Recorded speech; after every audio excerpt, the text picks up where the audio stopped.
अब हम आते हैं इस क्वेश्चन के ऊपर कि अगर दो केसेस हैं हमारे पास दो केसेस हैं जहां पे एक या दो इश्यूज ही सिमिलर हैं एंड बाकी इश्यूज डिफरेंट है।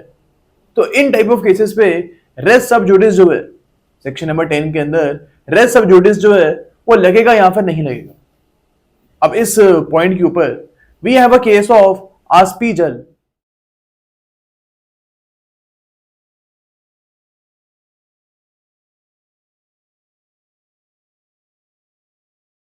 अब हमारे पास ये क्वेश्चन है कि फॉर एग्जाम्पल एक केस नंबर 1 है जो कि कोर्ट ए में चल रहा है।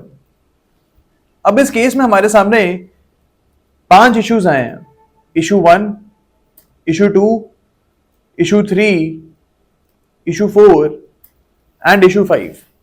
तो हमारे पास पांच इश्यूज आए हैं केस नंबर 1 के अंदर। ओके, अब कोर्ट नंबर बी में केस नंबर 2 चल रहा था। कोर्ट बी में केस 2 चल रहा था जहां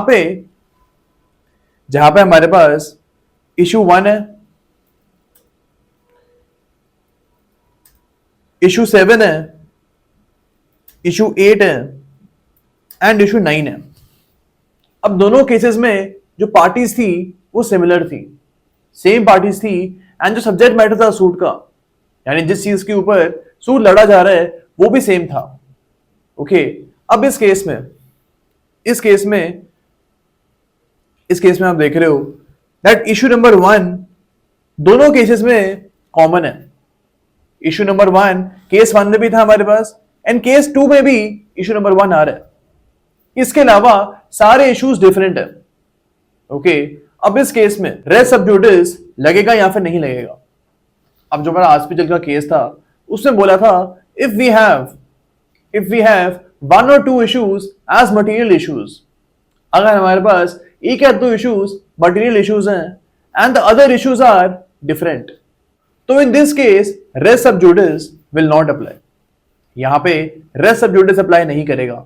तो ये चीज हमको इस केस में बताई गई है। यहां पे केस 1 जो है जो कोर्ट ए में चल रहा है वो भी चलता रहेगा एंड केस 2 जो है which is running in court बी वो भी चलता रहेगा। दोनों केसेस यहां पे कंटिन्यू करेंगे। ओके,